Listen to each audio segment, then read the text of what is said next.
Inilah benda-benda peninggalan para nabi dan rasul yang sangat luar biasa.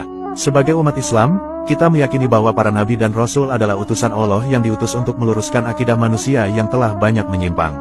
Ada banyak sekali kisah-kisah para nabi yang sangat menginspirasi dan patut diteladani. Bukti perjuangan mereka juga banyak meninggalkan benda-benda bersejarah yang menakjubkan dan menjadi incaran para arkeolog. Sebelum kita mengetahui benda-benda peninggalan para nabi, mari kita membaca sholawat kepada Nabi Muhammad terlebih dahulu agar kita memperoleh syafaat beliau di akhirat kelak. Allahumma sholli ala Sayyidina Muhammad. Berikut 10 benda peninggalan para nabi yang menggemparkan dunia. Benda peninggalan para nabi yang pertama, yaitu kapal Nabi Nuh alaihissalam. Sebagai umat Islam, tentu kita mengetahui kisah mengenai kaum Nabi Nuh alaihissalam yang ditenggelamkan oleh Allah subhanahu wa ta'ala akibat ingkar terhadap wahyunya. Dikisahkan, Nabi Nuh alaihissalam dan sejumlah orang beriman selamat karena diperintahkan membuat kapal raksasa. Kapal raksasa ini dikisahkan bersandar di sebuah gunung setelah surutnya banjir bandang di zaman Nabi Nuh. Kemudian, di zaman modern ini telah dilakukan banyak penelitian dan pencarian oleh para ilmuwan untuk menemukan lokasi kapan Nabi Nuh itu. Kemudian, para ilmuwan sempat mengungkap sebuah penemuan yang menghebohkan, yakni sisa-sisa kapal raksasa Nabi Nuh alaihissalam yang berhasil ditemukan pada ketinggian 13.000 kaki di sebuah gunung di Turki.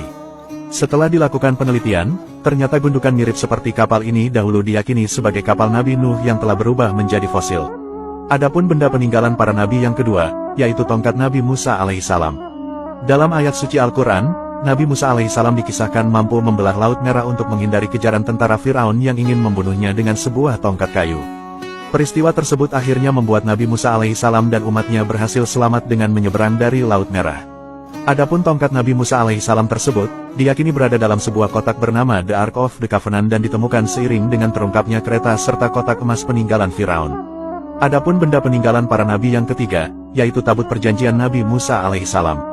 Dahulu saat Nabi Musa alaihissalam berhasil selamat dari kejaran Firaun dan bala tentaranya, beliau disebut-sebut bertapa di sebuah gua sebelum akhirnya menerima wahyu berupa kitab Taurat. Adapun salah seorang arkeolog bernama Ron Wyatt, ia mengklaim dirinya telah menemukan tabut perjanjian Nabi Musa alaihissalam di Goa Yeremia Israel sejalan dengan penemuan yang diduga terkait dengan kerajaan Firaun. Adapun benda peninggalan para nabi yang keempat, yaitu bangkai roda kereta tempur kerajaan Firaun. Di sekitar Teluk Aqaba di Nuweiba Laut Merah, ilmuwan Ron Wyatt telah menemukan bangkai roda kereta tempur yang diyakini menjadi kendaraan tentara Firaun ketika mengejar Nabi Musa alaihissalam. Penemuan tersebut diperkuat dengan adanya tulang dan tengkorak manusia di sekitar lokasi. Selain itu, arkeolog tersebut juga menemukan tulang belulang kuda. Sederet penemuan itu lantas sempat menghebohkan dunia.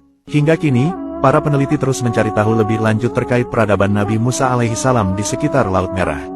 Adapun benda peninggalan para nabi yang kelima, yaitu istana Nabi Daud alaihissalam. Kerajaan Nabi Daud alaihissalam diklaim sebagai salah satu kerajaan yang terkuat yang pernah ada di bumi. Sekelompok arkeolog asal Hebrew University di Yerusalem mengklaim telah menemukan 2 bangunan besar yang pernah ditinggali oleh seorang raja. Bangunan tersebut diyakini sebagai tempat tinggal Raja David atau dikenal juga sebagai Nabi Daud alaihissalam. Sang arkeolog mengaku bahwa penemuan istana besar tersebut membutuhkan waktu penggalian selama lebih dari 1 tahun. Adapun benda peninggalan para nabi yang keenam, yaitu kunci-kunci Ka'bah. Selanjutnya, penemuan yang cukup menghebohkan dunia adalah adanya beberapa peninggalan yang terkait sosok Nabi Muhammad SAW. Peninggalan yang pertama adalah kunci Ka'bah yang tersimpan dalam sebuah kantong kain berwarna hijau di dalam bangunan istana Topkapi Turki. Adapun replika dari kunci bangunan sakral umat Islam itu juga ditemukan dan disimpan oleh kerajaan Arab Saudi. Adapun benda peninggalan para nabi yang ketujuh, yaitu jubah Nabi Muhammad SAW. Jubah berbahan linen, katun, dan sutra berwarna krem milik Rasulullah ini dihadiahkan kepada Ka'ab bin Zuhair pada tahun 1595, kemudian lantas diabadikan di istana Topkapi Turki. Adapun benda peninggalan para nabi yang kedelapan, yaitu cawan peninggalan Nabi Muhammad SAW. Semasa hidupnya, Rasulullah menggunakan cawan yang terbuat dari tembaga untuk berbagai hal, mulai dari minum sampai membasuh wajah. Cawan ini berbentuk cekung dengan ukuran sedang. Cawan tersebut berhasil ditemukan dan kini tersimpan di Masjid Heart of Chechnya di Rusia. Adapun benda peninggalan para nabi yang kesembilan, yaitu tapak kaki Rasulullah. Umat Islam tentu tidak asing dengan peristiwa Isra Miraj. Salah satu mukjizat Nabi Muhammad tersebut ditandai dengan adanya tapak kaki Nabi sebelum melakukan perjalanan ke langit. Menurut para arkeolog, tapak kaki Rasulullah ini terdapat dari atas batu yang tidak sengaja meninggalkan cetakan. Adapun jejak kaki tersebut kini dipajang di istana Topkapi Turki beserta dengan jubah Nabi dan benda peninggalan Islam lainnya. Adapun benda peninggalan para nabi yang ke-10, yaitu pedang perang Rasulullah. Sepanjang hidupnya, Nabi Muhammad diketahui memiliki beberapa pedang dengan nama yang berbeda-beda. Di antara nama-nama pedang itu adalah pedang Al-Matsur, pedang Zulfikar, pedang Al-Batar, pedang Hatef, Al-Mihdam, pedang Ar-Rasub dan lain sebagainya.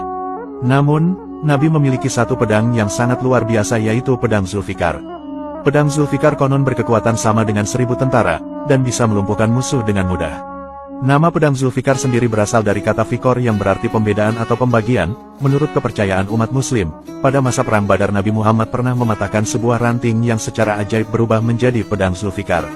Namun ada pendapat lain yang menyatakan, bahwa pedang Zulfikar ini asalnya dikirim oleh Allah melalui malaikat Jibril saat Nabi Muhammad sedang berdoa dalam pertempuran Khandaq.